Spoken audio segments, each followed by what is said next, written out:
Another Chibok schoolgirl discovered by troops.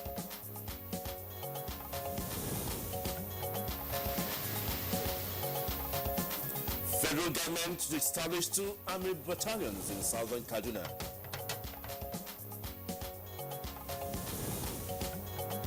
Health Minister dismisses reports of a polio case found in Cross River State.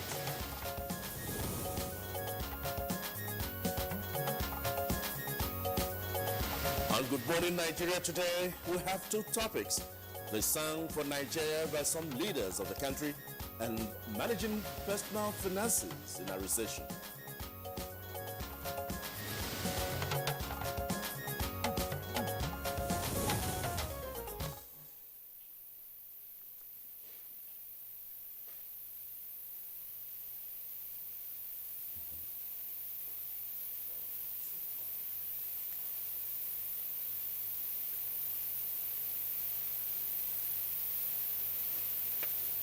Solomon, what's wrong with you?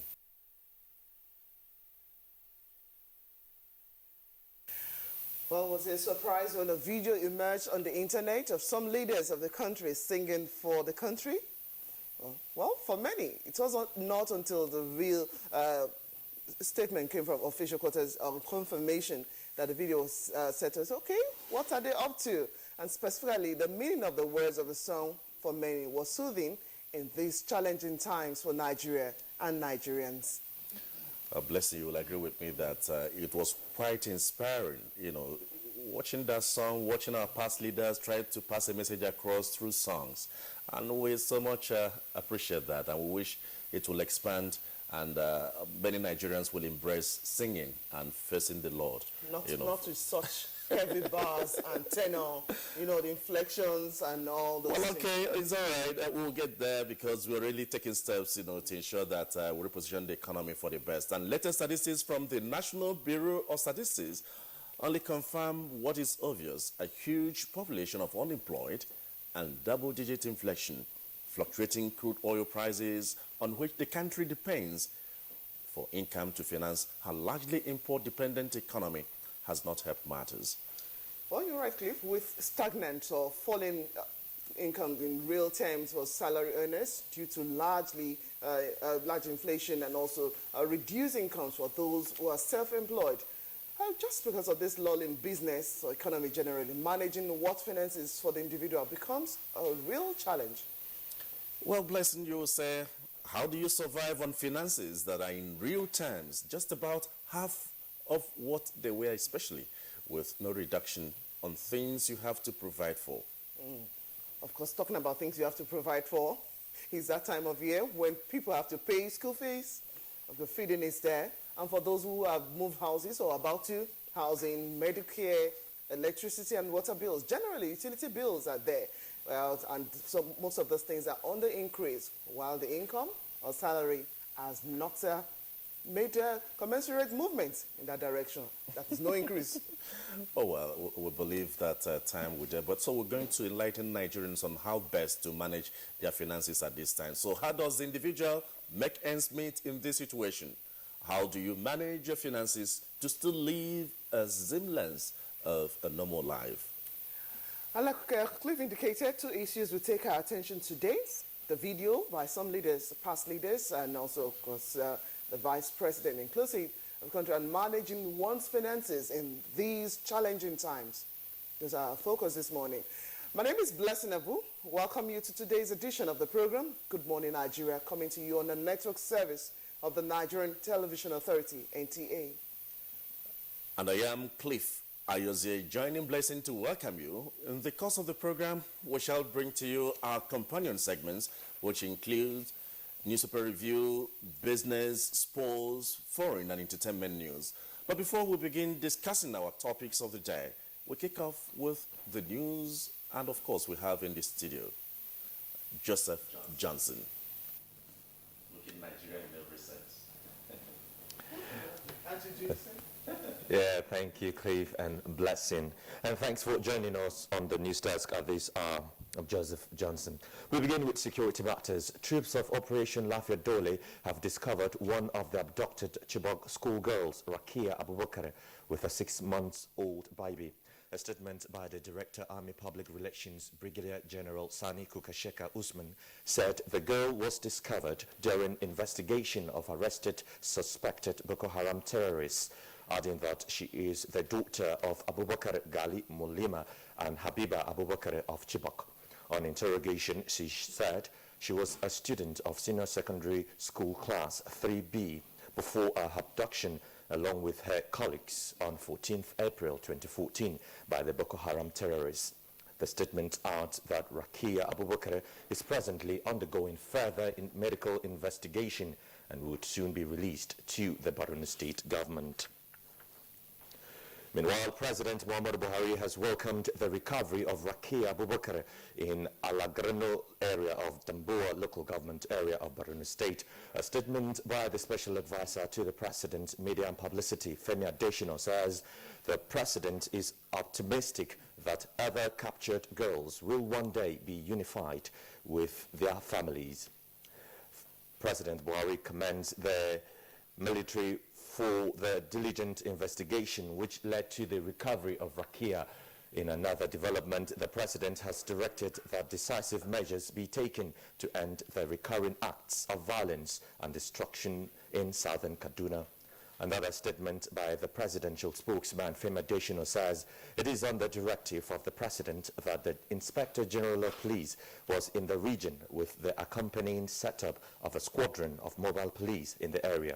According to Femi Adesina, the Nigerian Army is also in the process of setting up 2 battalions in southern Kaduna, while the military continues to carry out air surveillance across flash points in the area.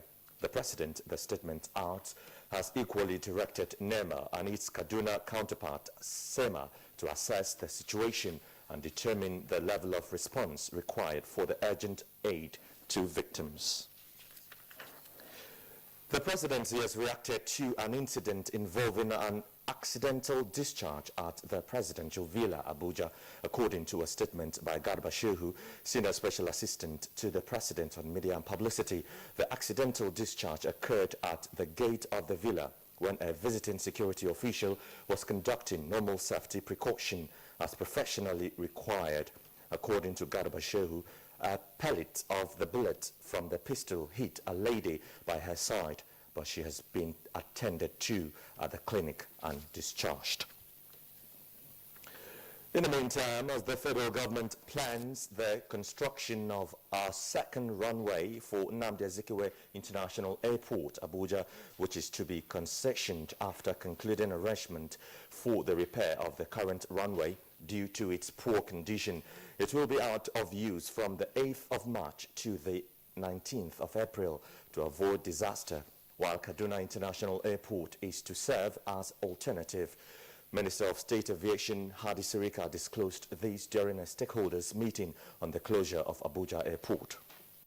The airport size is there, and it will accommodate 6 number Boeing 737s, and of course 2 number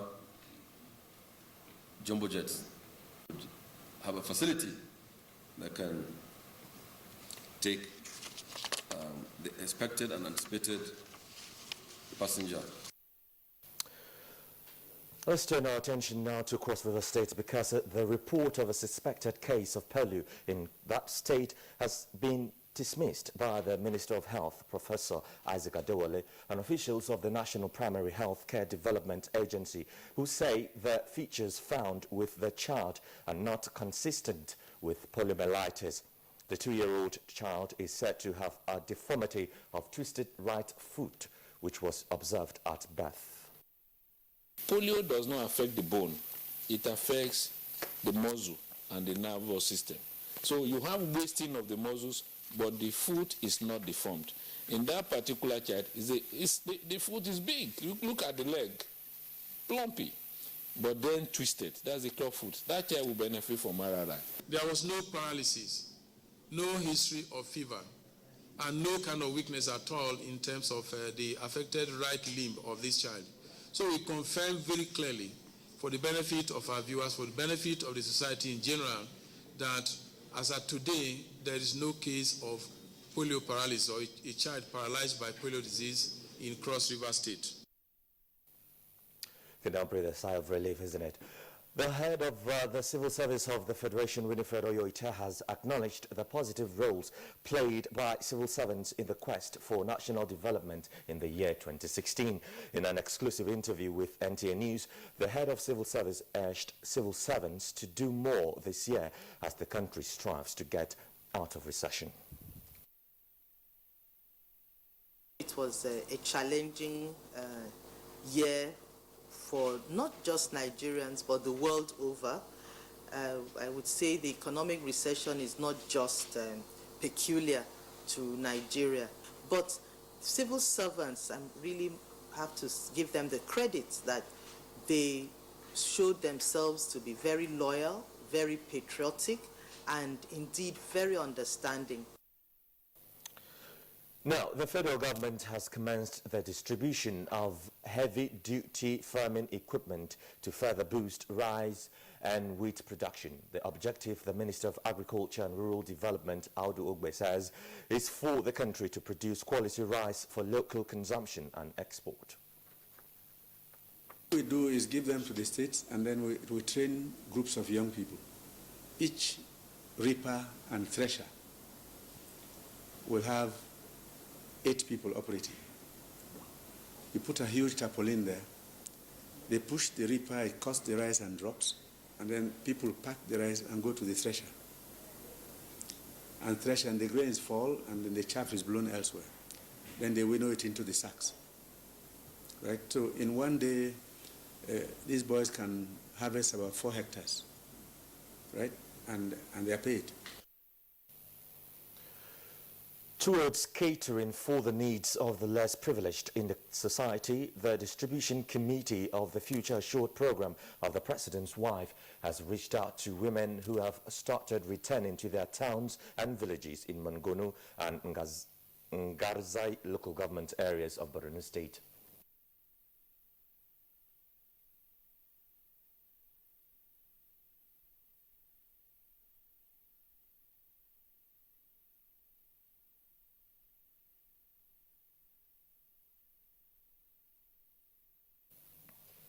The Nigerian National Petroleum Corporation, NNPC, has outlined plans to establish a Security Advisory Council aimed at bringing a lasting solution to the perennial problem of pipeline vandalism and other security challenges bedeviling the oil and gas industry. The Group Managing Director of the NNPC, Dr. Maikante Baru, said there was need to evolve new measures to curb the menace, which he noted is a threat to the nation's economy. The Security Advisory Council would involve critical stakeholders such as security agencies, Niger Delta leaders and IOCs to address all security and host community agitations. Dr. Baru also explained that through his 12 business focus areas, the corporation has kick-started the implementation of policies to place the organization on the path of growth and profitability. He also disclosed that the corporation has commenced exploratory activities in the Kongola Basin with the aim of further growing the country's oil and gas reserves. And that's all in the news desk at this time. We will be joining Blessing and Cliff in just a moment after the break. If you hear a bomb explosion or gunshots of an active shooter, that might be a terror attack. At such times, always remember 3 action words: run, hide, report. Don't try to run towards the terror scene to save the situation, because there might be a second bomb blast or another attack. Run far away and take cover. Make sure you are safe first. Yes, it is in our nature to sympathize over the hurt, but remember, only trained personnel can help in such situations. When in a secured environment, promptly call relevant authorities and help will come. For anonymous reporting, call 09630-3250-5 or 0813-2222-106. If you see something, say something. Nigeria unite against terrorism. This message is brought to you by the Federal Ministry of Information and Culture. Appreciating the resilience of the Nigerian Armed Forces, join the Minister of Defense, service chiefs and other stakeholders in the defense sector as we pray for the Nigerian Armed Force veterans of various world and internal conflicts. Venue, National Christian Center, Abuja. Date, Sunday, 8 January 2017. Time, 12 noon. And National Mosque, Friday, 13 January 2017. Time, 1 p.m. The welfare of the troops, the veterans and the families of our fallen heroes is the responsibility of all. Be a part of the national appreciation of the resilience of the armed forces, our veterans and the families of the fallen heroes. The efficacy of prayer is not to be underestimated. Join other Nigerians as we pray for Nigeria, our troops, our veterans, our fallen heroes and those they left behind. Join us. Announcer, Brigadier General Rabi Abubakar for National Planning Committee.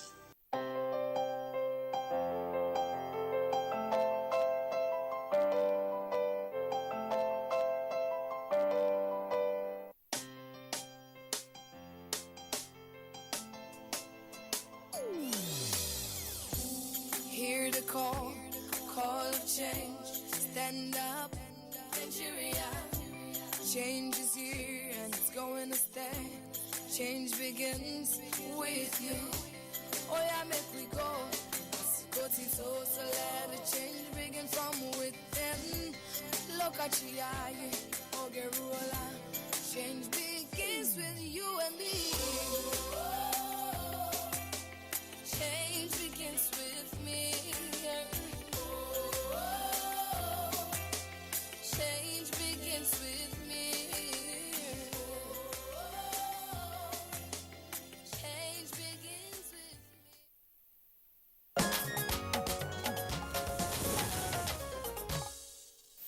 You're watching Good Morning Nigerian, showing live on the network service of Nigerian Television Authority, NTA. For our business report this morning, the 2016 Fiscal Policy and ECOWAS Common External Tariff, CET, gets presidential assent. Leah Katumba Batunde will tell us more about this, as well as other stories in our business package.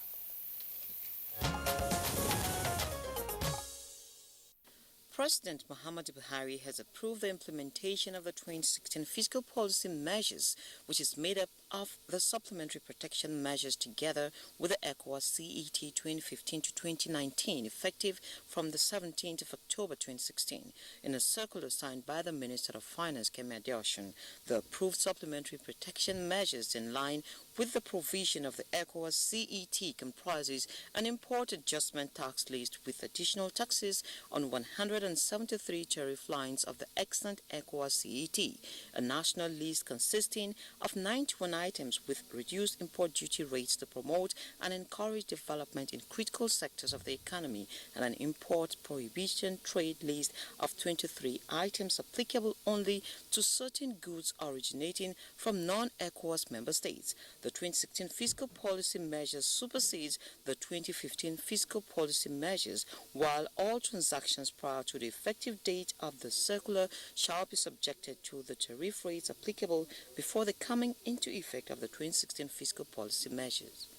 Despite the economic recession in Nigeria, the value of transactions through the point of sales POS payments increased significantly by 65% to 651.37 billion naira in 11 months.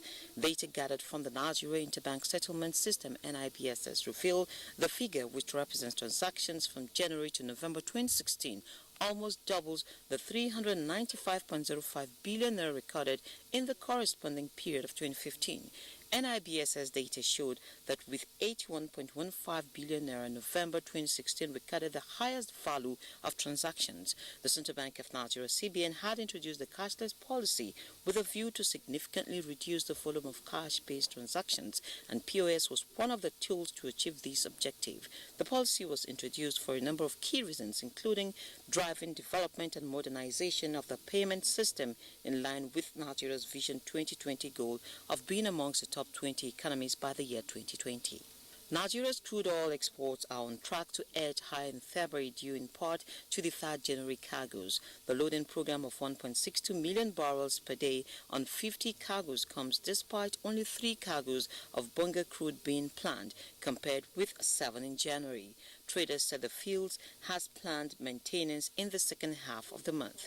Much of the gains is from cargoes that were meant to load earlier, with several ExxonMobil-operated crude oil grades having been delayed by a strike by workers in December.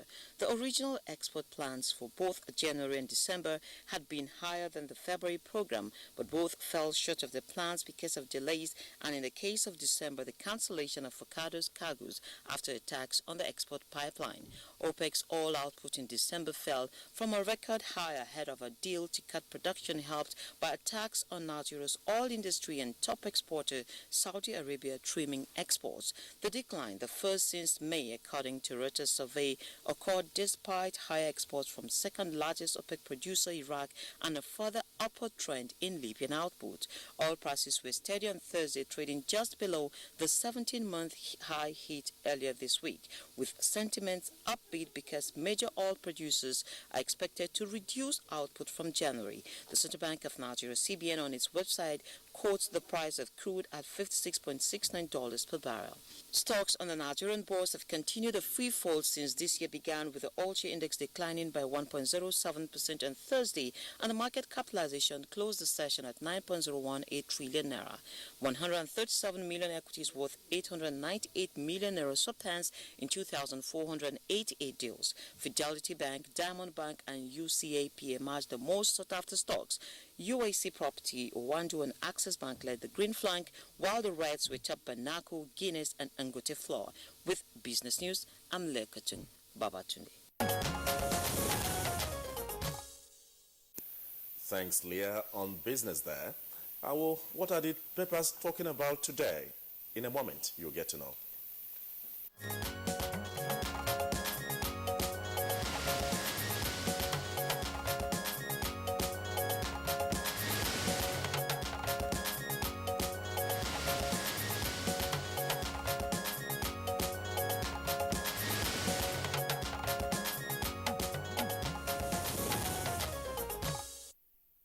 Yes, joining us again this morning is Bayo Atoyebi to do the review.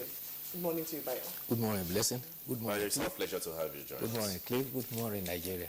We'll start the review this morning with the Authority. On the Authority front page, we have Airlines oppose closure of Abuja Airport. We are going ahead, FG insists. Appoints Airways ex-managing director on transition to Kaduna. And we see a cross-section of participants at the special stakeholders meeting on the temporary closure of Nnamdi Azikiwe International Airport, Abuja. We see the picture story there on the front page of the Authority. And under that, we have DSP's murder. Governor Wike accuses police of blackmail. The report is there with more details on page 2. But on top of the masthead, we have Nnewi market fire. Ifanyoba intervenes as traders lose 3 billion naira, with details on page 4 of the Authority today. Ohaneze national election shifted to Tuesday. Details on page 4, and troops rescue another Chibok school girl with baby. Details of the report on page 9 of the Authority. We have other close reports there on Daily Sun, where we say, rescued with baby. That's on the front page of Daily Sun this morning. Rescued with baby. Another Chibok girl found undergoes medical examination. Soldiers arrest 1,400 Boko Haram suspects in 1 week. There is hope, says Buhari. And by the side of the masthead, we have Abuja runway closure. Foreign airlines reject Kaduna Airport. Details on page 8. I think, Blessing, you have to come in here. Okay, apart from the ones you noted, I'll look into this new Chibok girl rescued with a 6-month-old baby. The blueprint has it with a photograph of the said girl, Rekia Abubakar, the rescued Chibok schoolgirl with a baby yesterday. Another Chibok girl rescued with 6-month-old baby. Recovery rekindles hope, says President Buhari. That's on the front page of the blueprints. And the leading headline for the blueprint is that of the Southern Kaduna killings. Buhari gives marching orders to IGP and NEMA. And that story continues on page 6, but starts right there on the front page. as he lauds El-Rufai security agencies for their work. But just below, just above the Buhari story on Sadal Kaduna killings, we have called Okorocha to order. Imo pensioners tell Buhari. You find us on page 16. Betrayal, APC to sue Ayade over local government's poll. Ayade was the Cross River State's governor. Police found nothing incriminating in my house. Dame Patience, as the wife of former President Goodluck Jonathan. You find us on page 6, and still with page 6, accidental discharge hits Aso Rock Ketra and operative. Let's buy your comment at this point before we take on other stories. Yes, let's take it from this interesting human interest story. It's 998 days since the abduction of Chibok girls. Another Chibok girl by name Reki Abubakar has been found. She was found with a 6-month-old baby. In fact, troops of Operation Lafia Dole discovered her while they were investigating Boko Haram suspects. She has been identified as a senior secondary school student who was of the government girls secondary school Chibok in SS3B when she was abducted in April 2014. She was discovered with a 6-month-old baby. Meanwhile, President Muhammadu Buhari has said that this further raises hope that the other girls will one day be reunited with their family and the community. He has commended the military for their doggedness, and they should continue until they are able to lay hands on the other Chibok girls. Meanwhile, 10 sect members who surrendered to troops of the armed forces have appealed to their insurgent colleagues to lay down arms and embrace peace. One of them, his name is Joseph David, who converted and is now known by the name Ibrahim Alhaji, said, "I have chosen to lay down arms to allow peace to reign in Nigeria." He said, "We were told by our leaders that if we surrender, they will kill us. I have found out that it is not true. I appeal to my other colleagues to lay down arms." Related to that is the story about Governor Yusuf Wike of Rivers State. He has also enjoined the police to make public information about those who murdered DSP Al-Kali during the rerun of the Rivers elections. He said that the police should tell the public how and where the lead police officer was killed, which polling unit he was killed, and they should also publish information they have with a link about the killers. He also challenged them to make public the telephone conversation between the killers and the suspect that have been arrested so that justice can be read. He was addressing journalists who paid him a visit, and he has challenged journalists to at all times speak up and insist on the truth. Talking about the airlines story which you reviewed, some airlines, especially the foreign and domestic one, have opined that total closure of the Abuja International Airport is not ideal. They suggest partial closure, and they suggest that the closure should be between 6 p.m. and 6 a.m. so that repairs can be carried out at night and the airport could be used during daytime. They cited an incident at Gatwick that handles about 400,000 number of flights as compared to Nnamdi Azikiwe that handles 40,000 was repaired with that kind of partial closure. Therefore, it is applicable. They also expressed objection that Kaduna, that has been given as alternative, does not have the international facilities as Lagos, Port Harcourt, and Kano. Okay, moving on now, we still have some other reports on Daily Thrust this morning. Dominating the front page, we have higher oil price forces marketers of import. And NNPC now sole importer. That's on Daily Thrust this morning. And under the masthead, we still have a report, recession, private jet earners drops by 50%. With details of the report on page 13 of Daily Trust. And another report, Buhari orders action to end Southern Kaduna crisis. And of course, the dominating story on the Daily Trust this morning is the CAF Awards 2016. Awards won by Nigeria. And we have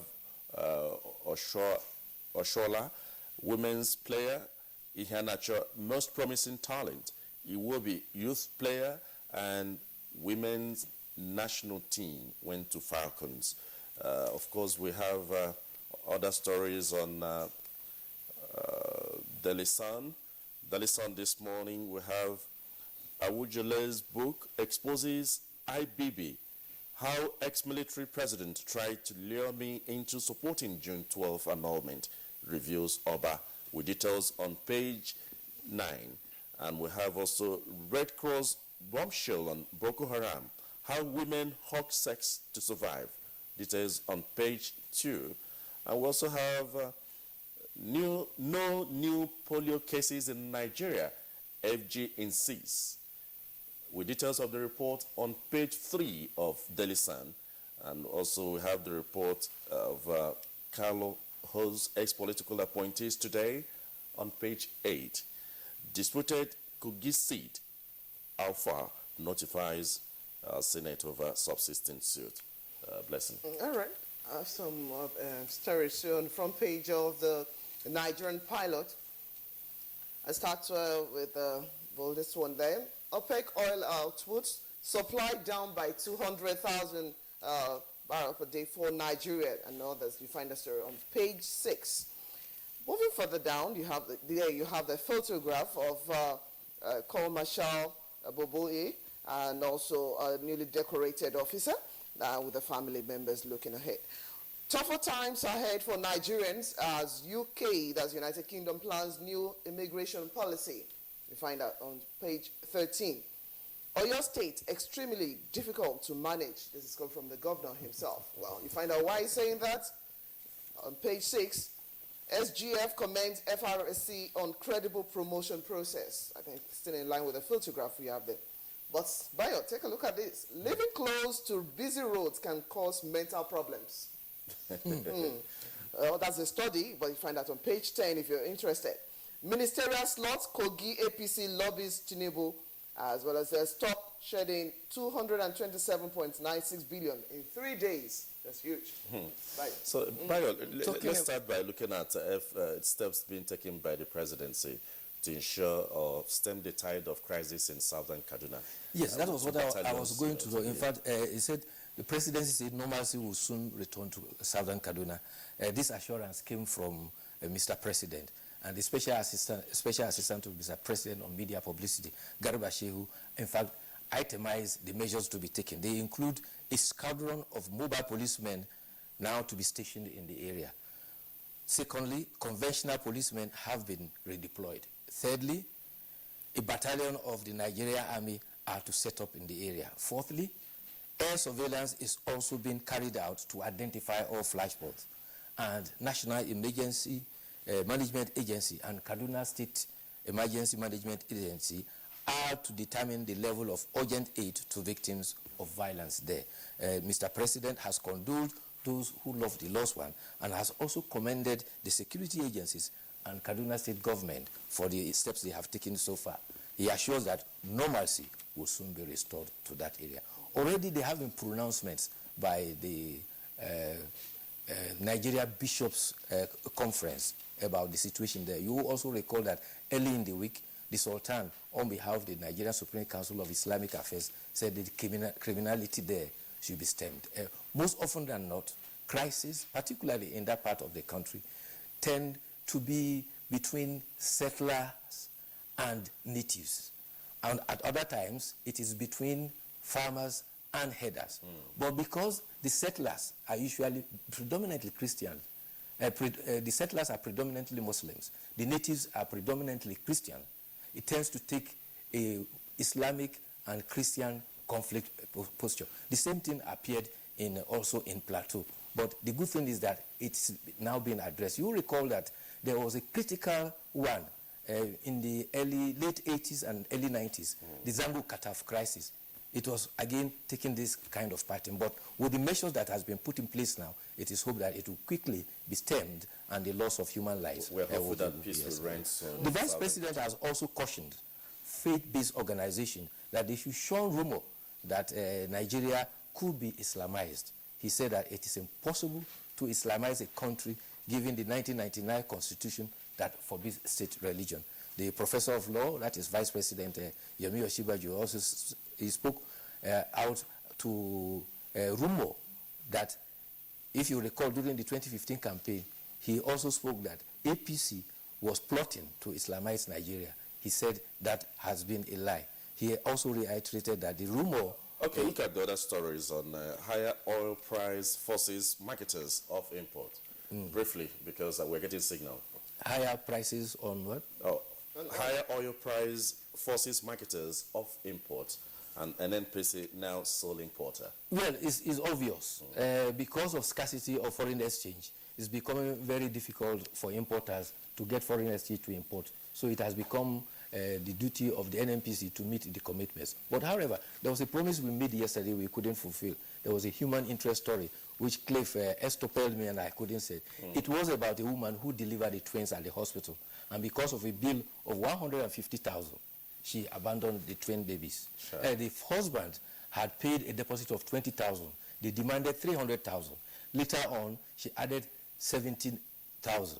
When they told him that the wife has delivered twins because he was an escort, he couldn't, because of duty, he couldn't be at the hospital.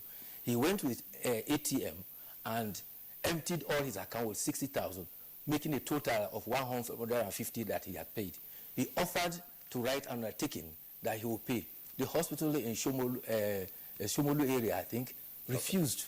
So eventually, there was this alarm. The man had a first wife. The first wife, unfortunately, did not have a child. So he was encouraged to have a second wife. The second wife had a child, and it was the first wife now who came and was looking after the twins that have been left. Well, a lot of stories, Bayo. Yes. I think time is no longer our friend. We need to move into the major conversation today. Yes, but the good news is yes, some Nigerians have paid 150 and the mother has returned. Of course, you know, Nigerians will always respond to that. Nigerians have good hearts. Well, thank you so much, Bayo Atoyobi, for being there for us to look at what the newspapers are talking about today. Thank you for having me. We know Monday will be another date. Thank you. This is Good Morning Nigeria. We'll be back in a moment. Nigerians.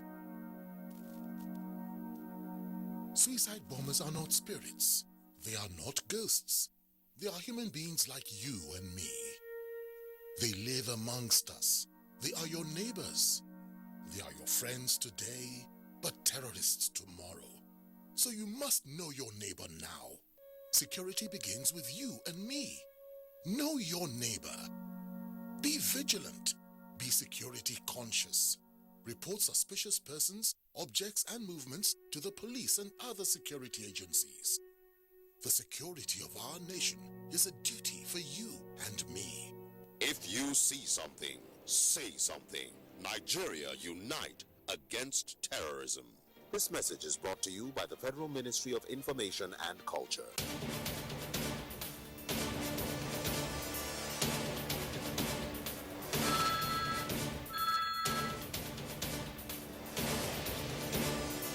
Okay, sir. You may now go in for your interview. Thank you. My shoe. And to think I just bought this very expensive foreign shoe 2 months ago. So sorry about your shoes. This is why I advise my friends to always patronize made in Nigeria products. See this shoe. It's made in Nigeria and I've had it for 2 years and it's still as good as the day I bought it. Made in Nigeria products are good quality. And stringent government regulations and certification now mean the goods made in Nigeria meet international standards. Make the patriotic choice today. Buy right. Buy Made in Nigeria. This is a public service announcement brought to you by NTA. So what's up, sweetheart? You really look like you're up to something. I have a secret. Okay. I'll be going to Europe next week. Seriously? Yeah. Like you have your visa, your passport, your plane ticket? No, not that way. Some men are helping us. We pay them, they take us through the desert, and then we cross the sea into Europe. The desert, the sea. Isn't that the route where many have died? Yes, it is indeed a very dangerous journey. In 2016 alone, 4,900 people died while crossing the Mediterranean Sea to enter Europe. Many were Nigerians. For the very few who survived the journey, they are forced into prostitution or other crimes just to survive. Eventually, they will be arrested and deported to Nigeria. Don't be a victim. Don't go this way. This is a public service announcement brought to you by NTA.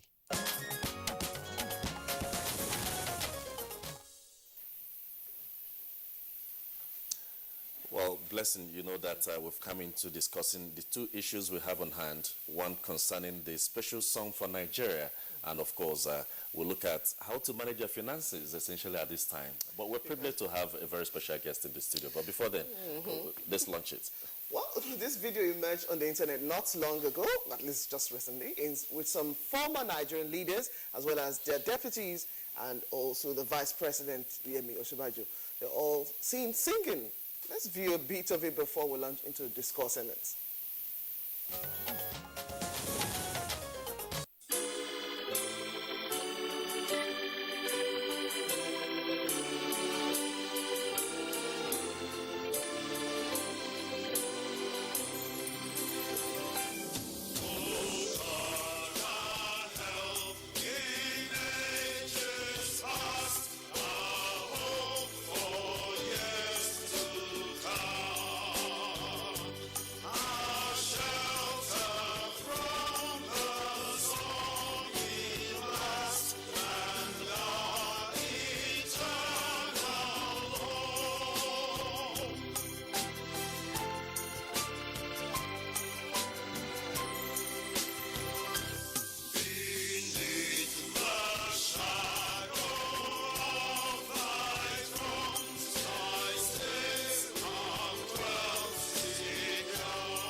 We pray to God to continue to grant us that peace and unity that this country dearly deserves. God created Nigeria as we are, and God doesn't make a mistake. We should thank God for that.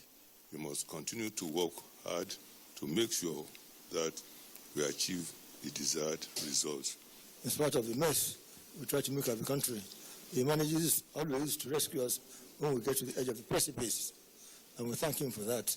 I am grateful to the Almighty God for accepting and accommodating us despite the mess we've made of ourselves in the country. We are grateful to the President and the Vice President for thinking it fit to call us together to join in this festival of today. God has done us a great turn by providing everything that we need to live abundantly, to live prosperously.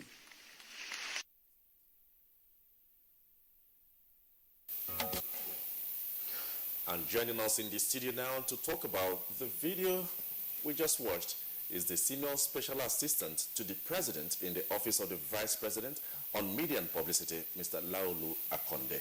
It's indeed our pleasure to have you join us in the studio. Good morning. Thank you for having me. Well, Mr. Akonde, this is one video that has gone viral, like we use in the social circles, and for the mixed reactions that you've gotten, tell us what prompted making of this video at this time. Well, there is the annual Thanksgiving service at the Aso Villa Chapel, which is essentially to thank the Lord for the passing year. So the Vice President invited the former leaders, I think as is traditional, to the event. And after that service, the former leaders joined the Vice President to have lunch in his official residence where the recording took place. I think it's essentially just to show that we're not only are Nigerians hardworking people, very hardworking people, but that Nigerians also believe in God. We have a deep sense of our faith, and so that gives an opportunity, while we're thanking God, to also, express our hope and desire that God will bless all the efforts that is going on to fix the problems of the country.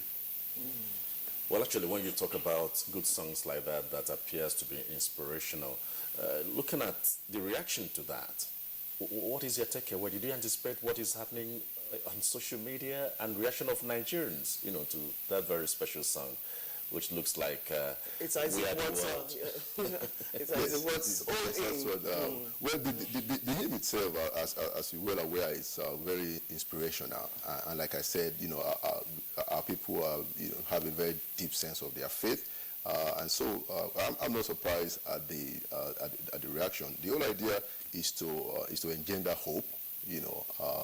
That what we are trying to do, what all Nigerians are trying to do at this moment, trying to recalibrate the country, trying to reflect the economy, trying to put things right, that we also do have the help and support of God, who has always been our help, just like some of the former leaders said when they were asked, that God has been very good to Nigeria, which is the truth. So yes, of course, it inspires the nation. It raises hope, that the future of this country is going to be great, which is what we believe, and which is why we work very hard. Laulu, you see, people are saying that this is unprecedented, in the history of Nigeria. Bringing Nigerian leaders of this standing, to sing and inspire Nigerians. What really inspired this? When we talk about, this song, what is it meant to achieve? Looking at all that is going on now, the hard times Nigerians are going through. Yeah, so it's number one, it's meant to raise hope that everything is going to be all right. Number two, it's also meant to encourage the people that the times that we're going through is just a temporal situation. We are working very hard. Like I said, Nigerians are very hardworking people. And so we are saying through this song, we have the people who believe in God, the people who work very hard. Let's be inspired. There is hope. This country is going to be great. And I think that explains why there has been so much resonance in the media in terms of how much people are paying attention to this video. The whole idea is to inspire the people, to create hope, and also to, in fact, be very thankful to God for his very many mercies on our country. Oh, Mr. Akonde, there could have been different songs to have been picked from, but what inspired this particular choice?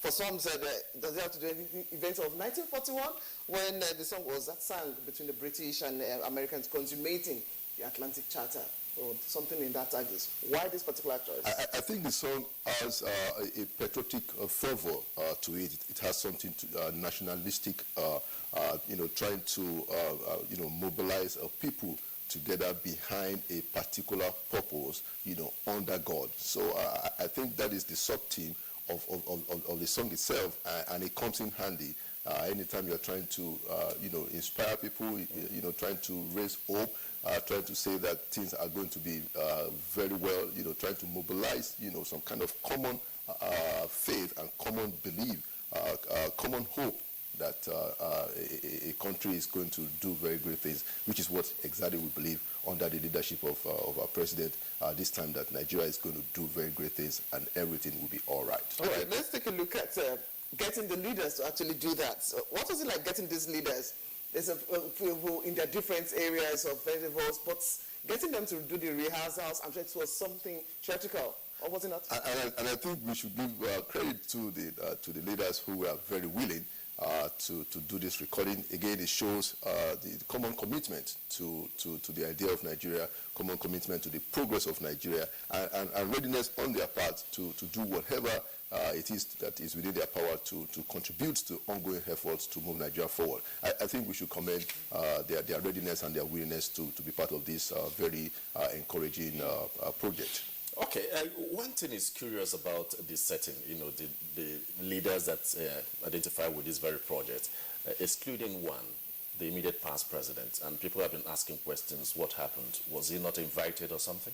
Well, there were no exclusions. All the former leaders were invited, and I think the immediate past president was actually going to come, or was making, trying to see how he could be at the event, but I think there was a last-minute situation that made it impossible for him to attend. You know, I was there actually when they were having a chat, you know, between, you know, getting the invitation going on, and I know that he did consider coming, but I think there was a last-minute change on his schedule that made it difficult for him to be there. But he was well aware of the program, and he did consider actually being part of it. You talk about hope, yes. And hope is expectation.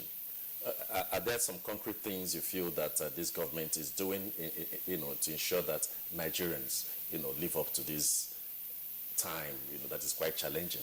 Yeah, I mean, so quite a number of things, you know, beyond the general plan of the government to reflate the economy, to try to drive us out of recession. You know, one important program to this administration is the social investment program of the president that has about 5 different schemes, you know, essentially meant to assuage the difficulties, you know, essentially meant to bring help and succor to Nigerians. For instance, we've just started the conditional cash transfer just last week, where we're going to be, the government is going to be giving some kind of social safety net payments to the poorest among us, the most vulnerable. So that program has kicked off. It's going to cover, in the first phase, it's going to cover 9 states. And already in 3 states, Bauchi, Borno, and Kwara, the payments have started rolling in last week. That's 5,000 monthly. And as a matter of fact, in those 3 states where the programs where the payments have started, the beneficiaries have actually received 10,000, which is to cover for 2 months. And this is going to go to all the other 6 states, so that we have, in the first phase, 9 states to be covered under this program. So that is one of the programs that this government has put in place to ensure that the resources of the Nigerian government, you know, touch the lives of all Nigerians as much as possible. There is also the Empower Job Creation Program that was designed by this presidency to engage 500,000 unemployed Nigerian youths. You know, 500,000 unemployed Nigerian youths who are graduates. And already we have we've selected and we have engaged about 200,000 of them. We hope to this year, you know, do the balance of the 300,000, and many of them have started receiving their 30,000 stipends, and they'll be working as teachers, as community health workers, and as agricultural extension workers in their states. So this program is going on. The same thing is true about the homegrown school feeding program, which again is designed to ensure that primary school pupils from primaries 1 to 3 get served 1 meal per day in school. That program is also running in 3 states as we speak, in Anambra, in Osun, and in Kaduna. Again, you know, we're going to increase, we're going to scale up, it's going to go to much states. So we have quite a number of programs going on. Brilliant ideas and brilliant projects coming up. This will form part of our discussion as well in the week to come. That's come next week, part of the itinerary drawn up for the Good Morning Nigeria. Back to the hope that the video that we just saw is raising, and we asked earlier about the reaction, though you said that Nigerians have the way of reacting to such wonderful things, from the beautiful to the scornful. I'm sure you've read up some of them, and some tweets have actually come in trying to say something else. I'm sure you want to listen to some of them. Yes. Okay, from Shekwaga Zakwa, he said, what was the reason for the song, and why was former President Goodluck Jonathan not part of the choir? Well, you've just answered part of it. And Ojo Olaito? Ojo Olaito is saying, all what they need is to build all the youth to become a good leader by laying a good leadership style for them to follow. And from Ibrahim Tudu, may God bless those in the video. They showed they're real leaders, and Nigeria loves them too. Bravo to them all. And he continued, as Ibrahim Tudu, never in the history of Nigeria have we achieved such a unity of purpose by past leaders as symbolized by the video. Change has come. And from Sani Michael Omakoji, the coming together of these leaders is a clear indication that Nigeria is moving away from regionalism and individualism. And he continued, Sani Omakoji says, seeing the leaders together will definitely help to solidify the concept of one Nigeria we preach every day on media. And Dele Jack Solomon, Mr. Akonde, One reason why the Song of Hope by past leaders hasn't been conspicuously resonant is the abandonment of project by incumbents. And Festus here says, our past leaders and current vice president demonstrated in the song video that though tribe and tongue may differ, in unity and brotherhood we stand. So, how do you react to all these reactions? Well, the ones you've seen on the social media. Yeah, there have been quite, a lot of response. I think one thing is that this song and the fact that it was recorded by the vice president and the former leaders actually resonates, very well.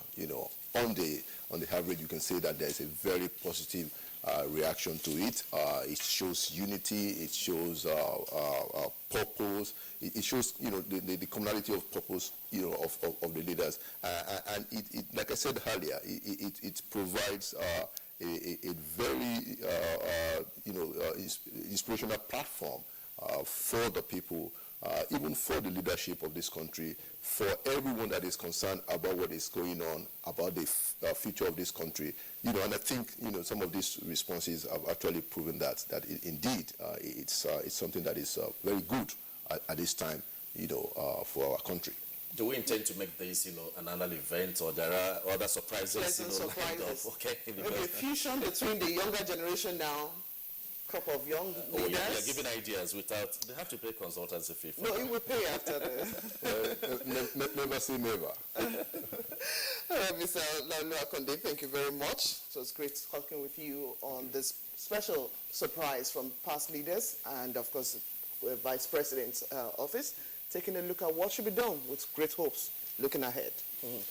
Thank you so much for being our guest, and we hope you'll find much time to come around anytime we extend the invitation. Thank you for having me. We'll now take a break, and this is Good Morning Nigeria. When we come back, we'll be looking at how to manage your finances, essentially, at this time. Certainly, Ajunwa is the Olympic champion. We did it before and we can do it again with the new strategy through the first National Grassroots Sports Festival scheduled for Abuja, Nigeria from 22nd to 29th April 2017 to prepare Nigeria to win medals in international sporting events. NTA, the largest television network in Africa, is the broadcast partner.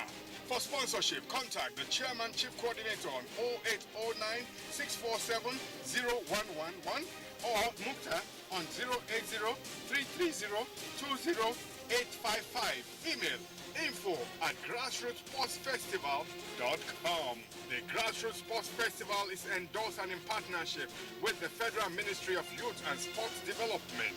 Join us. I was dreaming, and my grandfather can't tell me, say, he want to make me very, very rich with a number. You leave business where you go see for ordinary eye. You go to collect number from land of the coast. Akwai bombo make I tell you true. Na in grandfather at the given rank lumber. So when he die, go to roof 419 for that time. This week on your award-winning comedy series, Professor John Bull, starring Kanayo Okanayo, Mercy Johnson, Queen Wokoye, Funky Malam, Ime Bishop. Gunners for life, youth, courage, greatness. All these shouts, when I even go the shouts, you have regards for this our local team. Teams like Enugu Rangers, Canopilas, Eyimba, like Ashanti Kotoko. Professor John Bull, this Tuesday and Friday, 8:30 to 9 p.m. on NTA Network, International, and Star Times. Over and out. Welcome to the new speed of life. NTA Properties Investment Company Limited, a subsidiary of the Nigerian Television Authority, specializes in creating comfort in all areas of life, such as real estate investments, that is, land, houses, and office spaces, mass leasing, savings and loan scheme, household items and car loans, and so much more. Other information and entertainment services include Property in Style, a TV program that airs on the network service of the NTA, and also Property Connect, a nationwide magazine. Our priority is to bridge poverty gaps and sustain quality welfare of our clients. Partner with us and watch us help you grow. Pay us a visit today at the NTA headquarters permanent site, Area 11 Garki, Abuja, or our Lagos office at number 15 Awolowo Road, Ikoyi, Lagos. For more information, visit our website on www.ntaproperties.com.ng, or you can email us on ntap2000@yahoo.com. Call us on 23163474 or 08069395185 or 07031890555. NTA Properties Investment Company Limited. The much needed help at your doorstep.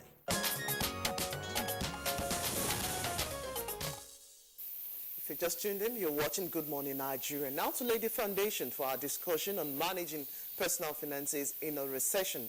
Oyeyemi Ajayi hit the street to get the views of some Nigerians on how they approach the issue. Well, now to cut on spending now. If you did chill before, you don't go chill again now. Try and get creative. Do things that will make you stand on your own, basically. You don't need the government, huh? That's also. I feel youths generally should go back to handwork, like skills, because the white-collar job is obvious that it's not paying. And even if it's paying, it's not even available. So we should go back to skills acquisition and personal business. That's just the best way now. Things are not the way it used to be, and if things are not the way it used to be, you should know how to manage your resources. You should not spend anyhow. You should not spend on things that are not relevant. People spend on things that are not relevant. Like personally now, I'm just personalize it to myself. If you are buying cream of 2,000 naira, of what use is it to you? You are buying something that is not relevant. You are buying soup of 3,000 naira. Of what use is it to you? You should buy things that are relevant, things that are very good, that are useful for the family, for home, for yourself, and for you to use, not to be buying anyhow things. Whatever we don't need that much should be omitted. Should be a round scale about what we need. What we need best should be taken, and those that are non-necessary should be left behind. When you have a little money, try to invest it into something. And when you invest it into that, don't just relax. You have to work. When we work hard, you think that if I work very hard, I know that I will be able to increase myself financially. I will not be depending on anybody. I just employ youth to just try and get something doing, maybe acquire a skill. Like, okay, when I was in camp, we did this said thing, skill acquisition, even if it's tailoring, girls are into makeup, they're into cake baking, different things. What happened is that, before, we used to do something in a big way, but now when there is recession, so we have to manage ourselves, especially women that used to buy expensive things. So we have to minimize what we bought before. So we have to minimize everything. And for an individual, so we have to look for something to do. Maybe empowerment of something so that we can survive. We should learn to cut our materials according to the size of our material we have. So not living that exuberant and exorbitant life. We should come down to reality. Until the individuals come down to reality, this recess will continue to feel the impact. Managing personal finances in recession, the views of Nigerians there. We are now joined in the studio by a personal development trainer and entrepreneur, Mr. Obinaya Urakpa. Obinaya, it's our pleasure to have you join us. Always a pleasure. Thank you. Thank you. And now, Obinaya, of course, is looking like the Doma person today. Well, that's what the beauty of Nigeria. You could actually dress whatever part of the country. Good for you. Also in the studio with us is an executive director, Ladela Schools, and she's also an advisory board member of the Enterprise Development Center, Pan-Atlantic University. Mrs. Angela Ajala is also joining us this morning. Good morning to you, Ms. Ajala. Thank you. Good morning. Pleasure to be with you. Same to you. And in our Kaduna studio, we have a faculty member of the same Enterprise Development Center, Lagos Business School, UNDP and AFDB consultant, development planner, trainer, and strategist, Dr. Steve Ogido. Dr. Ogido, thank you very much for coming on the program. Good morning. Okay, all right. Let's start with Angela here, because I know that you've been very much involved in enterprise development and all that. Looking at the situation we find ourselves now, time of recession, no change in income, essentially for public servants, what should be the first thing, that should come to your mind? What steps do you take? First is financial literacy. Knowledge is a new economy now. If you are completely ignorant even about what to do, you can't even move forward. So it is important now that everybody must learn how to develop themselves. Information that you don't have will never profit you or benefit you, even if you have all the money. So the first thing is personal development, financial literacy. You need to now ask yourself, you need to take a financial intelligence test and ask yourself certain key questions. Luckily, this is the beginning of a new year, a good time to ask yourself those questions. What is my financial net worth? Do I have a savings culture? Do I have a financial development plan, just as you plan for a new year? Do you have a plan for your finances? Or is it going to be business as usual, which it can never be because of where we find ourselves? So since knowledge is a new economy, they teach us, they say the poor run after cash, the rich run after knowledge. Knowledge is what will keep you even when you make the money and how to manage it. So that is the first key thing we need to have. All right, Mr. Orapa, I know you've been involved in different development training as well. Yeah. Whether the civil servants, the man there in the village, or wherever the person is, that person is faced with realities. It's a new year, and we must tighten our belts, as the respondent said in the clip we just saw. Yeah. What should the people be doing, first of all? Okay, let me leverage what she said.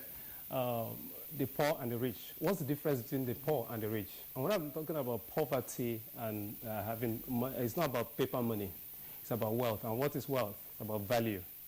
The poor people do not obey instructions. The rich do. She just talked about financial intelligence and having a financial development plan. I will also say that everybody should have a personal development plan for 2017. There are 3 things that determine who you become: the books you read, the people you associate with, and the environment you operate in. The books you read, you do not need to repeat the mistakes of those who have gone ahead of you. So you may need to actually spend some extra hours reading up and sweating. What if I were not literate? Well, if we're not literate, there are a lot of ways that how you can reach for mentors. America has at least 4,800 mentoring centers. In Canada, you have entrepreneurship hubs where people can use your native tongue and explain it to you. And in Nigeria, our tradition, do you have the mentoring? Yes, we do. She is part of the EDC. We have over 3,000 graduates. I'm the National Assistant Secretary, so I'll just tell you. You have over 3,000 graduates. You have people from different business schools. Even Harvard has an association in Nigeria. Now, we need to begin to build capacity. That's part of the problem. When I talked about the books you read, the people you associate with, show me your friend. You are as rich as the 5 people you've been associating with in the past 5 months, sitting on your chair right now. Show me who your friends are and who you're interacting with. The environment you're creating, what do you surround yourself with? Do you have vision? If you sit down and you have a vision, if you don't know where you're going, any road will lead you there. People take their salaries and they walk into a taco market. And once you meet these my brothers and they say, tomato juice, and they get it to your head, you spend your whole salary in one sitting, and then the month becomes long for you. So you need to have a budget. If you don't write it down, they say the faintest pen is sharper than the sharpest brain. Write it down, articulate it, and stick to the plan. If you do not have a plan, you're not going to make progress. Okay. Let's go to Kaduna, where we have Dr. Steve Ogida, because we're talking about managing finances in recession, and you had issues. Mrs. Angela Ajala has talked about financial intelligence plan, tried to look at the poor chasing cash and the educated chasing knowledge. What is your take in all this? Thank you very much. An economy in recession is just an economy that is going through a sluggish movement. The fact is that people expect to keep on doing the same thing when the situation is changing. When an economy is going through recession, the first thing you do is to take a realistic assessment of your financial situation and then try to adjust the situation to meet the expectation. Everyone is owing someone. Government is owing everybody. You should not expect to keep on getting the cash. The cash will not be coming. Take a realistic assessment of your situation, then reduce your expenses and try as much as possible to save. Well, actually, he just hit the nail there, and let's look at one very issue. We'll come back to you, Mr. Ajala. when you look at the initial shock of the reality of present-day situation, people say, well, we don't know how to adjust to this. Is it impossible to adjust at this time? It's not impossible to adjust. We've been living a false life, trying to be like the Joneses. This is the reality of who we are now. This is going to take us back to the values of hard work, decency, dirty your hands, and do the right things. This is the time to seize opportunities. Mental laziness has been our issue. We don't think out of the box. We're not creative, we're not innovative again, because money has been easy for everybody. Now this is a time when you go back to your thinking skills, to your creative skills, to your innovative skills, and begin to use data and information to plan yourself to see the opportunities you can seize. Recently, a caterer was telling me she was for hours looking for moi moi leaf to use to do moi moi. She said she couldn't find. I said, how? In Abuja? She had to wait for them to bring from Edo. She was waiting for them to bring from somewhere. I said, nobody is planting it around here. Nobody is doing anything concerning it. We hear these things, but we don't seize the opportunities because we don't want to dirty our hands. We think he's not talking to us. We see situation. Budget has been released. Information has been given. We have seen the import rates that has gone up for certain things.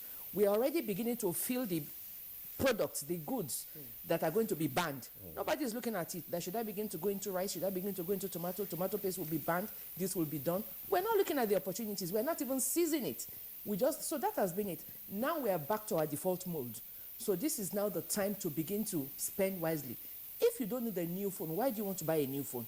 If your phone is serving you as it is, this is the time to spend wisely and prioritize. A friend told me yesterday, she said her children said, oh, we feel like eating pizza. Normally, she should have gone to buy it. She said, what's wrong with the rice and chicken stew the cook made? Is there anything wrong with it? Nothing is wrong with it. So those things we normally take for granted and live a very wasteful life. Everybody is beginning to adjust and seeing that it is no longer doable, it is no longer possible. You need to track your income and expenditure. We don't track it, we just spend anyhow. The new year is like a journey, a 365 days journey, which is the same thing with your finances. It is a journey. You know how much is going to come to you at the end of the month. So why won't you plan? Why won't you track your income? Why won't you track your expenditure? Why won't you think that it's not every Ashwebi you need to take? If you are going to take Ashwebi and belong to every clique and every club, it's not going to happen. And like we said, truly the people around you and the books you read will make a difference in your life, because the knowledge you have is the thing that is going to sustain even the wealth you're going to make. What you're talking about now, might have a lot to do with the enlightened, the more educated. For a person that is not quite exposed to that extent, intellectually, talking about building your knowledge and all that, what are the options available to them? You'll be amazed at what the so-called people you think are not learned, what they know about finances. They're even more literate financially than even the so-called learned ones. The so-called learned ones are in a dream world many times. They want to behave like the Joneses. You tell them, if you join, if 4 of us come together, bring in 100,000, go to the market to buy plantain and spread to offices and sell, they'll look at you as if, what are you talking about? They don't want to whatever. It is those in the markets. And you have organizations that are bringing women together, bringing people together, and showing them how they can, expand and even increase their income. Because now, wherever you are, your money must work for you. It's not everybody that can leave the office. It's not everybody that can do anything. So there are two ways. You're either doing business, bringing in money, or you are investing, making your money work for you. So those people are very well literate. They are very well organized. And a lot of NGOs are already putting them together. You have women organizing, at least because I'm a woman, I'm aware of business and professional women. I'm aware of the African Women Entrepreneurship Program that bring women together and take them through what you need to do to get to the next level. Are your goods ready for domestic? This is how you brand. This is how you package. This is how you label. This is what you do. Are you ready to go for export? This is the next step you need to do. So there are all those opportunities for them. They are not for the literate people. A lot of the organizations deal with women from the grassroots to the boardroom. All right, Mr. Jala, thank you very much. We'll return to Dr. Ogidon in Kaduna. Now, every one of you have talked about financial knowledge, and I know for the different strata of society, everyone wants to know where they can actually plug in some of these areas of interest. Now, would you take your time to actually break this down for both the upper echelon and even to the lowest cadre? Everyone needs how they want to stand. It's an open check for everyone this morning. Very much. In addition to what Mrs. Ajala has said, in an economy like Nigeria, the quickest way individual could plug in is to identify the value chain they can operate in, especially in agriculture. Everybody must feed. Food is a good business. All of us cannot be within the producing angle. Some people will be the processor, some people will be within the distributor. Whatever you distribute in Nigeria will have the population. The market is there. People will buy. In addition to that, after reducing your expenditure and you try as much as possible to manage, we have a mentality thing that people generally spend without planning. When you plan very well and you try as much as possible to ask yourself some questions and tell yourself the truth. The fact is that many of us spend the money we don't have to buy what we don't need, to impress people we don't like. You are investing in technology you don't need. Don't buy 2 phones when you need one. Then again, identify what the body posture of the government. A lot of activities have been done in agriculture. The anchor borrower scheme is there. People are packaging rice. Many people are distributing the rice. Many people are calling farmers to produce for them, to give money to farmers to produce for them, and they bring this food to Abuja. Let me give you a specific example. As of today, Abuja is still in shortage of poultry products. They bring eggs from Ibadan, they bring eggs from Jos to Abuja. So you can distribute a whole lot of things, you can do a whole lot of things. As Mrs. Ajala pointed out, we lack the discipline to want to do the job because we think it is dirty. Because all along the line, we have relied on loose money. Everybody is funding recurrent expenditure from donations. Donations will not come in a recession. People will not give you money as we are expecting. And for 2 categories of people, the first category are those who are already entrepreneurs. If you are already an entrepreneur, manage your finances very well. Try as much as possible to give discount instead of selling on credit and bring in all the money. Then again, a recession economy is not a period to go into debt. Try as much as possible to reduce the debt. The reality of Nigeria is that most of us, when the recession started, we thought it was cash flow problem, and we started borrowing to ease our way. You can't borrow out of recession. You need to produce. The best people that are making money now are the agricultural sector. You need to plug into it. You need to be able to see, where is my passion? What can I do to do? And government has really done a lot. You will see the result. And very soon, and they are coming up. Nigeria Incentive Risk-Based Sharing System in agriculture is there. Anchor Borrower Scheme is there. And you can really do a whole lot of things to make sure that you work your way out of recession. Government cannot help individuals. Individuals have to help themselves. Thank you very much. We still remain with you because you've just made a contribution that touches the heart. But I want to paint a scenario. I'm a public servant. I have a fixed salary. I must meet the bills for electricity. I must pay for school fees. I must pay for Medicare, pay my house rent. And my type of job will not allow me to get into maybe other type of entrepreneurial, say things. You come in the morning, you go very late at night. What are the options available to me?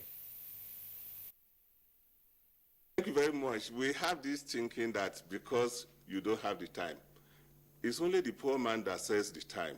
The rich man buys other people's time. With as little as investment of 100,000, you can engage 3 people to work for you, 3, 4 people. There is a group in Abuja that somebody brought 100,000 naira, and within this 100,000 naira, they identify 4 women within the group. And you know what they bought for the women? Pepper milling machine.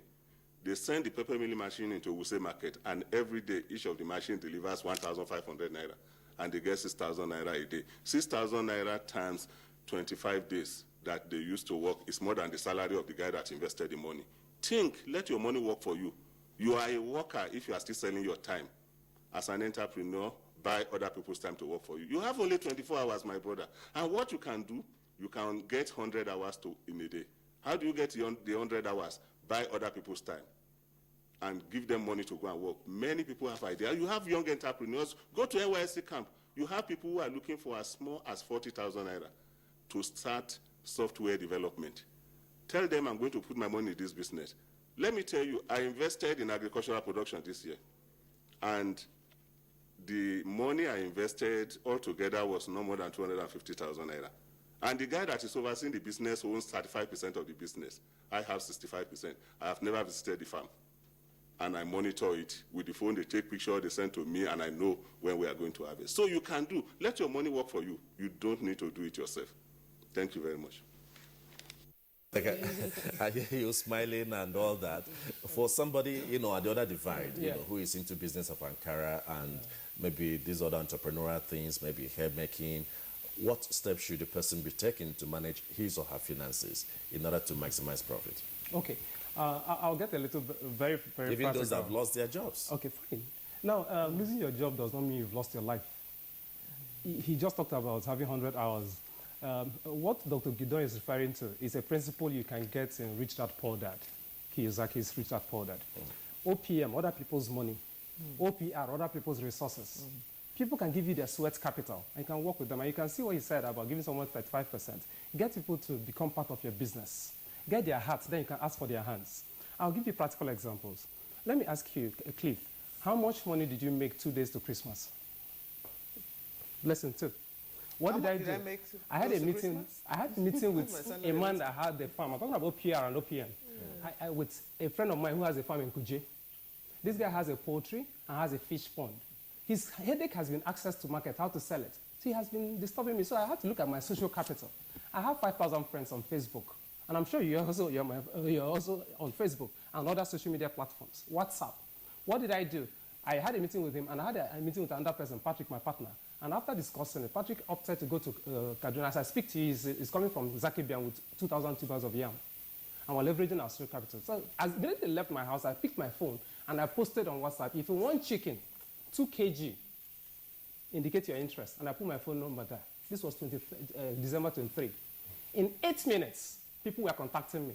By the time I was done, I had built up over 230,000 naira of requests. Someone said, give me 100 tubers of yam. Another person said, give me 2 chickens. Another person said 4. The other thing I noticed is that they were not ready to come and pick it from my house. They wanted me to come and drop it for them. So I increased the price. That was convenience services. I was ready to charge them. Now, my people say, Aka jaja with money. A sandy hand begets an oily mouth. She talked about dirtying your hand. In 2017, you must be ready to dirty your hand. I almost have a PhD by the grace of God. I'm working on it. But that will not feed me. What I can tell you is that education, health, and food is way to go in 2017. And many people will tell you, I don't have a passion for it. You don't have to have a passion to make money. When your wife asks you for school fees on January 10, your eyes will open. You know that you need to have money. You just need to understand that it's not about what you want to do, it's about what you need to do. Where we are now, how the meat is lying is how you divide it. The economy is not really safe. And for you, the civil servant, the civil service rule says you can do farming. I have trained over 5,000 public servants at the Public Service Institute with help of CMD, BPSR, and so on. I can tell you they're my friends, and they're watching right now. And I've told them point blank, you cannot sit down here. The British were supposed to teach us 3 intelligences. They taught you academic knowledge. That's why you can speak English. They taught us administrative knowledge. That's why you're a manager in NTA. They were supposed to teach us financial intelligence. They didn't give us. So we need to find it somehow. And there are certain things they don't teach you in Harvard. They don't teach you in Lagos Business School. You learn them on the streets. It's called Streetwise Business School. So I need to tell you, I am learning it on the street the hard way. Nobody taught us money in commerce and economics in school. We are beginning to learn it on the street. So I think everybody should sit back. Stop wasting your time chit-chatting, watching African magic. That's why magic is happening in our lives. Sit back by 4 p.m. to 6 p.m. Sit down and articulate a few things. If you are a fashion designer, you have friends on Facebook. Take your phone. I know a lady. I went to speak somewhere, and I met her, Naomi. This lady is a housewife. What did she do? She took her iPhone and stayed in her house and created a Periscope page. She called herself a Periscope queen. By the last time I checked, she has 7,000 friends on Periscope. She's speaking on TEDx. She's now being courted abroad. A girl in China uses her phone to teach women how to do makeup. And I caught my wife in front of the mirror trying to watch this girl and do her makeup. That girl has 1.6 million friends on Twitter. You know what that means? 1.6 million friends on Twitter. Once you have that kind of page, Coca-Cola and many of the big brands will be willing to come and advertise on your page. There are a lot of things we're not looking at, sir. Think outside the box. What I have here is what a core member, I saw the core members here. This is what a core member produced. In 2013, this core member came for youth service, and he had nothing. His alawi was the same alawi that other people have. And what did he do? He called his Yoruba friends, the people he associates with, and they brought him Ijebu Gari. He found out, and who's an entrepreneur? An entrepreneur is a person that sees an opportunity and then creates an organization around it. A core member didn't have money. He called his Yoruba friends, and they brought him Ijebu Gari, which he found out the soldiers in the military headquarters here in Abuja were drinking. Then he went to Wuse Market and bought a bottle of granuts. How much investment is that? A mudu of gari, 400 naira, a bottle of granuts, 300 naira. Are you still counting? You say it's money. Money is never the problem, it's ideas. Then he now got a mudu of sugar. And then had the wisdom to get a sealing machine and get cellophane bag. The same Wuse Market. And put the gari here, put granite here, and put sugar there. And pronto. As I speak, the NYSC, which is why when you say you want to scrap NYSC, whose idea? As a copper, I used to carry yam to my mother in a way. This young man got support from the NYSC. And this is the gari that soldiers were drinking in Sambisa Forest.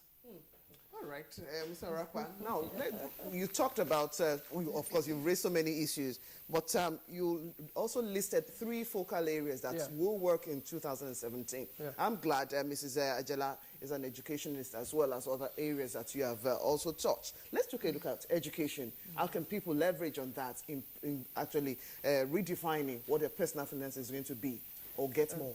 Okay. You know, going to school, getting an education, going to school will just give you a job. It is the lifelong learning that will make you a fortune. So education does not stop in school. School is just to learn. Education continues after school. The benefit of an education is to give you the foundation on how to, you keep saying, for example, those that are not educated, what are the options for them? Education just gives you that head start, that there's something, but it does not stop there. If you go to school and you do not continue learning, you do not continue developing yourself, it's of no use. I know that at the beginning of this year, one of the organizations I belong to sent out a list of 14 books. I was sharing with Obina, sent out a list of 14 books and say, every member of this organization must read these 14 books this year to make a difference. What's that going to do? It's going to shape your mentality. They say it's adversity that shapes your mentality. We're in that adversity. So your mentality is shaped for you to take decisions that are not the usual decisions you normally take.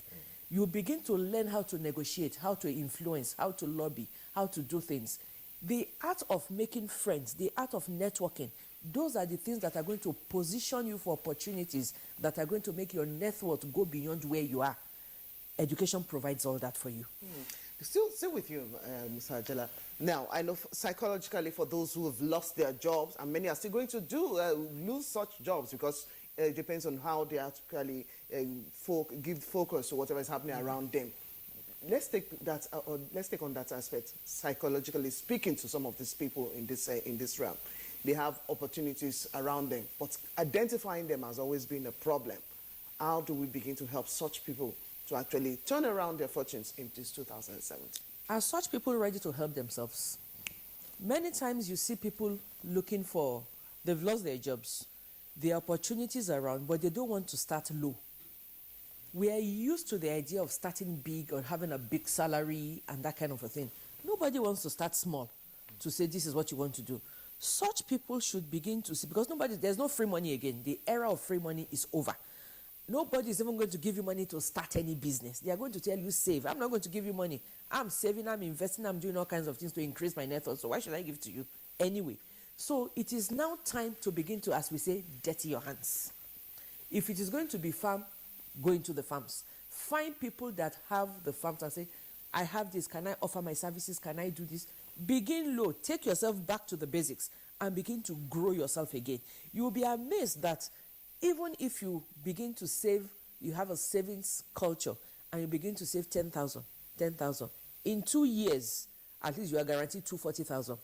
That is enough for you to collaborate. Wouldn't someone say 2 years? That's a long time. That is the route we are taking now. There's no fast, the easy fast lane is gone. No more microwave life again. 2 minutes out of the microwave. No, with that era is over. We are now in the era of what it should be. Hard work, the way it should be. Not easy wealth. Where our children are used to, not yes. We need to hustle now. We've entered the era of proper hustling. Not when they think you do one thing, you hammer 100 million, and then your life changes. No, we're back. Back to normal. All right, Mrs. Ajala. let me get to Kaduna, where we have Steve Ogidan. We talked about education, wealth, and health. Health and food.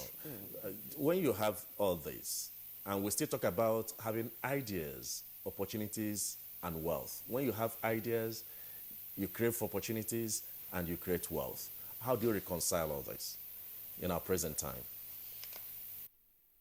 When you have ideas and you create opportunities, you look for finance. There are many windows already created. The microfinance banks are there. We work with microfinance banks across northern Nigeria. Most of the banks complain that they don't have credible businesses to fund. If your business idea is very good, then the banks are ready to fund. Then government created a lot of windows. There's the Growth and Employment Project of the World Bank with the Federal Ministry of Industries. There are so many other windows within the Empower Youth of the Federal Ministry of Finance and the Office of the Vice President. If you look at all those things, the moment you have very good idea. Last night I was watching the network news and I saw the Honorable Minister of Science and Technology with those two guys, the youth that did the inventors. The moment you create those opportunities, people are ready to fund. There are even some angels investors in Nigeria who are looking for young entrepreneurs to fund. But the fact is that many people still go around begging for handouts. Nobody is ready to give anybody handout. Have a very good business idea, people will key into it and they are ready to fund your business. We always tell our students that if funding is the problem, we could always talk to banks and institutions to fund.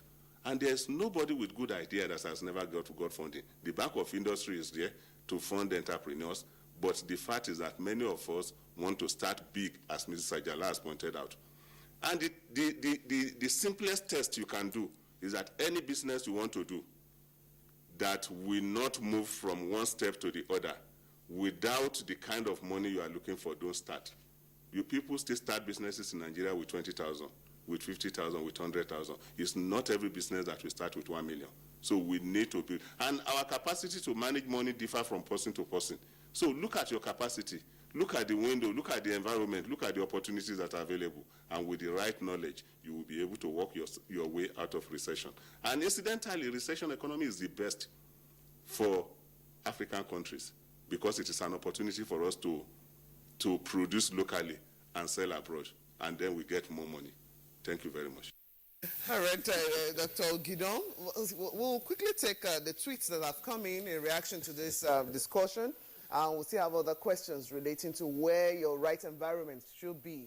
Because for some, they say until they get to town before they can actually achieve or make big what they need to do. All right, taking a look at the tweets from Festus Akinboyewa.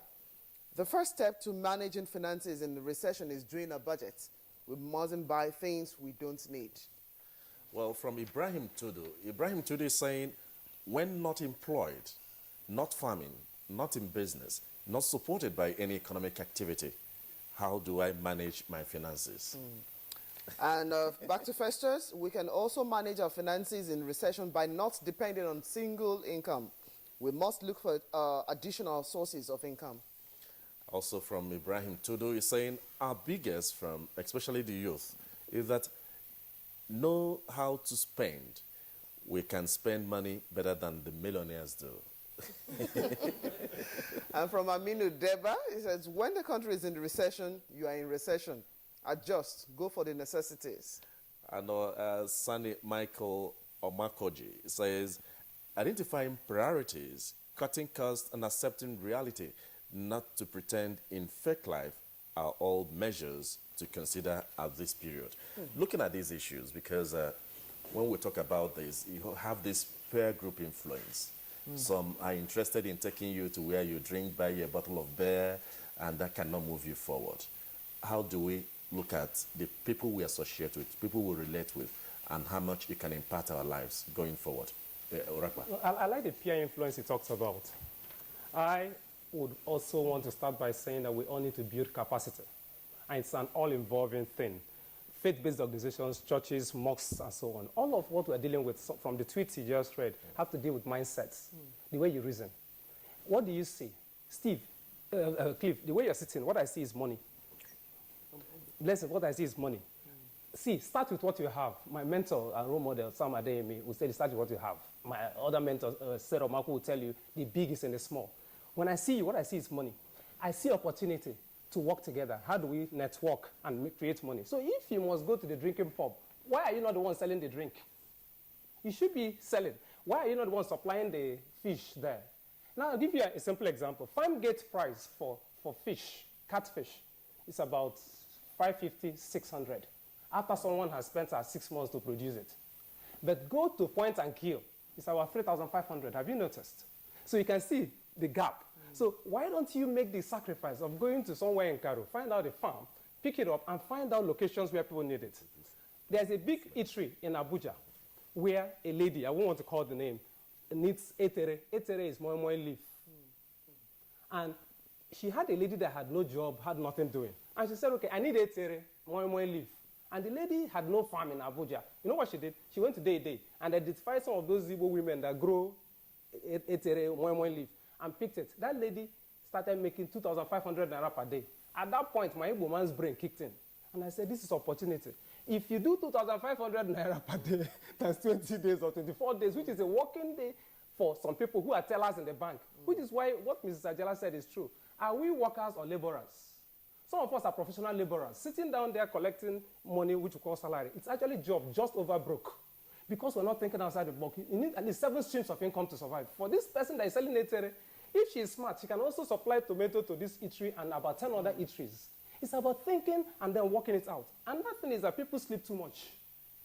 If you sleep 8 hours a day, by the age of 30, you would have slept 10 years of your life. So you need to identify what actually is your problem. Like that young man that said he doesn't have this. Who said so? Build capacity. Look around you. And I talked about books, the environment, and the people you associate with. Turn everything to positives, not negatives. America produces about 1,300 millionaires every month.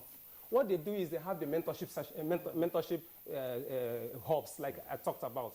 Now, you don't need to speak English. I'll give you an example. The honorable member from Osioma, Obiungwa, and Ogunaboma in my place just did an empowerment program.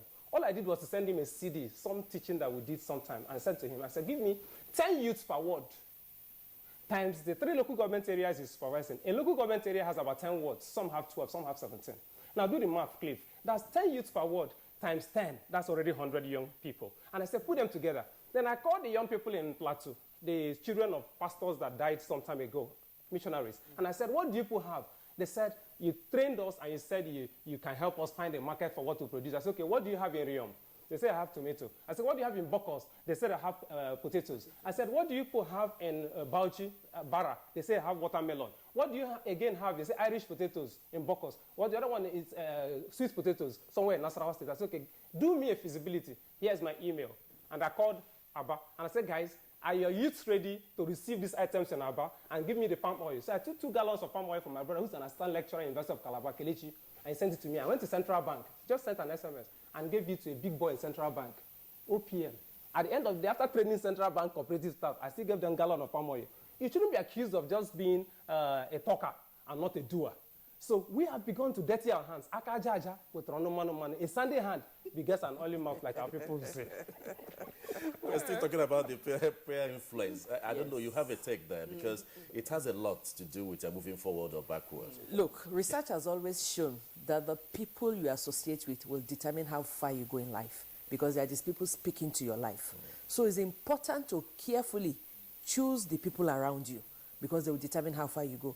If you have people that are not adding value to your life in any way, this is recession. Cut them off. That's the first thing you recess out of your life. Cut them off. You don't need them. Delete it immediately. You have to be deliberate in the times in which we are in. This is not the time for let's try this. No, it's a deliberate thing you're doing because this is your future. This is your destiny at stake. You cut them off because they are going to determine what you do. They are the ones that are going to say, oh, this business opportunity is available, let's do it. Or they're the ones that will say, oh, let's go and play draft and drink something in Ibiza and take fish and whatever. So it's going to make a difference for you. So it's a key thing that you are very careful with the friends you surround yourself with. Very careful. You suggest they list out maybe the first 10 friends they have, assess their values in their life or something. Because yes. at ASCON, that was seriously mentioned. Yes, and you see what they have contributed. This year I've checked my list. And there's, you know, there are what you call acquaintances. There are those in which you belong to professional organizations with, and there are those that are your core. You have to do that. You know, it's like having a personal board of directors. You know that you are not paying, but you know who to go for finance. You know who to go for for personal, you know who to go for this. Mentorship is key in where we are now. You can't do it alone. You need mentorship, you need collaboration, you need partnership, you need a lot of personal development of yourself. Okay, thank you very much, Mr. Ajala. We'll be back to finalize on all those areas moving forward. Now, to Dr. Steve Ogidon, of course, we've talked so much about what areas individuals need to actually latch on. Now, let's look at the institutions and also governments, though we've said government cannot do everything for us, that we know. Talking long term now, how can the country begin to get the citizens in the right psyche to moving forward, at least from childhood, of whatever the levels that the child or the individual finds themselves, and achieving that as a collective goal? Thank you very much. The government is just an enabler. Government should create the enabling environment for business to thrive, which the government has been doing, and the result is coming out gradually. But as individuals, as family members, we need to let our youth understand that in business management, you don't need to be everything. You cannot be the producer, the distributor, the marketer, the retailer. Identify the value chain where you want to serve. I give you an example. Yesterday, I went to inspect a project in Rigasa, part of Kaduna State, under the World Bank GEM program. The lady is producing bag inside the house. And when we look at the bag, I said, this your bag is very good, but I have never seen it in the market. He said somebody comes to pack everything and they take them to Niger Republic. And the moment this guy carries, all the guy does is to carry the bag, rebrand the bag, put it in nylon and package it very well and send them out of the country. And she is just the producer. So identify the producer. I don't need to go and buy a machine to produce what you are already producing. I can market what you are doing. I don't need to go and establish another cement factory. I can be distributor to Dangote. Then you need to turn your competitor to your collaborators. When you turn your competitor to your collaborator, you will discover that your business will be very easy and you'll be able to move and do it very well. Then we have to train our youth right from when they are in the school to understand that, look, when you get out of school, don't look for government job. Government cannot produce job for you, and you need to be able to work your way out of recession. Another example, we were traveling for a conference in South Africa. At the airport, there was one of our team members, a lady, and we had a stopover for about 4 hours. As we were there, I discovered that after 2 hours, this lady has changed her dress. I said, what happened? Did you go to change? He said, I've sold the dress I was wearing, the adire. I said, what happened? He said, the immigration lady saw it and said she liked it, and then I have gone to the toilet, I changed the dress, I sold it to her, and we have collected the address, and they have placed order for the first 25 that when she gets back to Nigeria, she will send it. Look for opportunity everywhere you go. These opportunities are there. But in Nigeria, we are so arrogant. And that is why we don't care about countries around us. We don't care. We don't speak their language. We don't develop their market. We don't look for market opportunities. We just concentrate here. It is good to concentrate here, but we need to be able to look inward. And we need to be able to turn competitors to collaborators. We need to get other people money to work for us. And we need to use our brain instead of using our physical force to get the job done. Thank you very much. Thank you so very much. Dr. Steve Ogidon, we thank you so much. He is a faculty member, Enterprise Development Center, Lagos Business School, UNDP, and African Development Bank consultant, development planner, trainer, and strategist. We thank you so much for your contributions, and I'm sure it will touch the lives of many Nigerians. We'll find time again to interact with you. We thank you so much. Very much. All right, we've talked about a whole lot moving forward. You know, Nigerians want to identify to where they will be because this talk here cannot work it all out for them. They need a place, a mentorship hub, and I'm sure we don't have so many. What do we need to do to create this mentorship hub? Because people are eager to learn and, you know, move forward in life. Okay, let me hold you responsible, Cliff, and I hold you responsible, Blessing. You have such a powerful tool like the NTA, like Good Morning Nigeria. Now, let me ask a question. Apart from the Twitter handle, I need to see phone numbers and other contacts. If people need to get back to us here, they need to get across to you on different platforms. Now, you have over 450 MDAs, according to the Steve Oronsaye report. I even hear there are more than 500. Now, is it possible that each of them has a cooperative? Is it possible? They have Nigerian Labour Congress and TUC unions there. Is it possible they send their data to you and gather them in the NTA pavilion? And then you build people like Ajala, Ogidon, and a few people to come talk to them. Because faith cometh by hearing, and hearing by the word. It can be word of, at least my own is word of God and then word of entrepreneurship. Now, if you do that, it might just help. Sir, they're human beings. Now, 5% of our population that earns much of our money is the civil servants. I'm happy that the head of service last night on your NTA said that this year they will concentrate on entrepreneurial training. Yeah.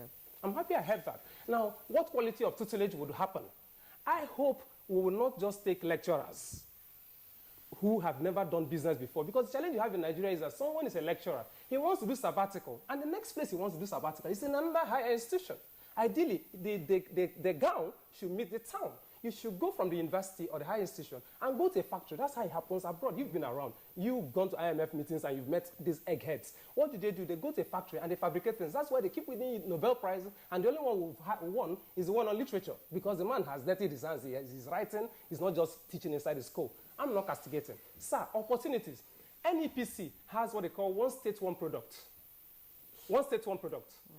Smedan has one local government, one product, which they copied from the Japanese prefecture. Now, is it possible that the core members who are serving in each community can tell us what is available in the community and what we can send into their communities? So that in 1 year, the core member actually comes out an entrepreneur. That's part of the partnership we're having with NYSC.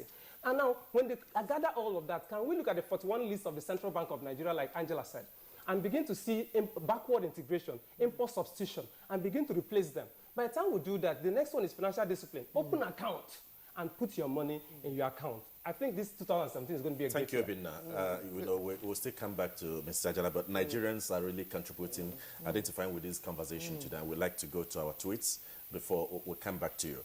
We have Ubaja Michael talking about sound financial knowledge, discipline through to yourself and savings is key to managing personal finances in recession. And from Wosu Matthew, he said, I quite agree with Mrs. Ajala totally. We need to start from somewhere for us to manage our resources. We need to create opportunities. And Ojo Olaito says, are these banks were not required for a collateral security? If what are the requirements are minimum to be borrowed? And from Noye Umahi, he says, kudos to the panelists. Mrs. Ajala is so correct. I belong to AWEP. I don't know what AWEP is, and I have benefited from knowledge and information therein. Public servants will also leverage on IT to become entrepreneurs. And Banjoko Samuel Ola says, this is when to differentiate need and want. Go for need and invest or save money instead of spending it on want. I like that. And Bayo says, we are intelligent, but what stands between us and development is corruption.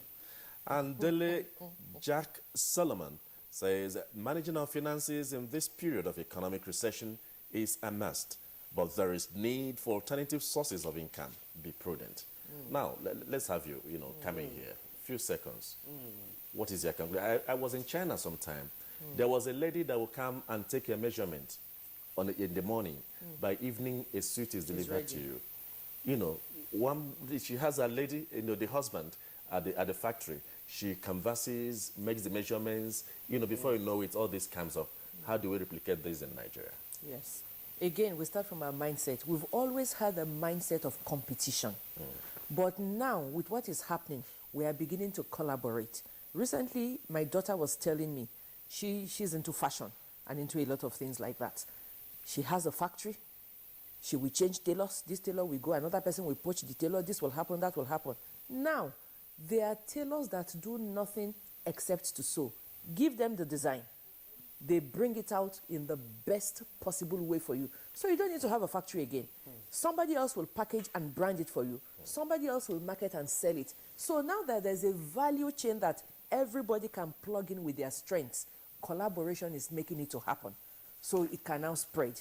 So it's like in the agri value chain. Some people will warehouse, some people will do logistics and transport, some people will process, some people will manufacture, some people will plant. So plug in yourself. There will be a value chain you can go into. So collaboration has taken over competition for us now. So it's making it happen. So now that cloth I'm taking to the tailor that 1-2 weeks is not happening. No, there are people producing within a day now.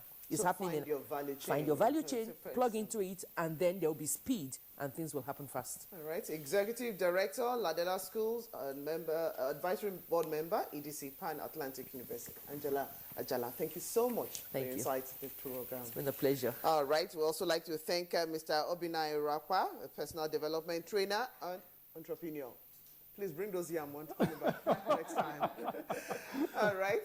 That's the discussion. Now to our complimentary segment, Talking Sports. Algeria's Riyad Mahrez wins 2016 Glow CAF African Player of the Year as Nigeria Asisat Oshola is crowned Best Woman Player. And in tennis, Andamari secures